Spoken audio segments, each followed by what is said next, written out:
एक तर मला असं वाटतं सगळ्यात महत्त्वाचं म्हणजे सातत्याने निरंतर काम करणं आवश्यक आहे.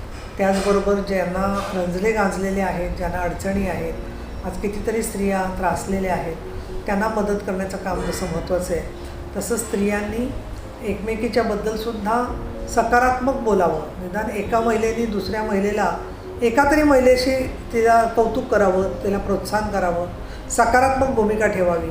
आणि बांधव जे आहेत आमचे त्यांनीसुद्धा महिला दिनाच्या निमित्ताने आपल्या कुटुंबातील महिलांबरोबर इतर समाजाच्या घटकांशी सुद्धा चांगल्या नजरेने पाहिलं पाहिजे, समान भूमिकेने वागलं पाहिजे आणि पायाभूत सुविधांप्रमाणेच सगळ्या समाजाचा गाडा उचलत असताना त्यांना सहकार्य केले पाहिजे असं मला वाटतं. महाराष्ट्राचं भविष्य एकनाथ यांच्या या वाहिनीच्या वतीने मी सर्वांना मनापासून शुभेच्छा देते.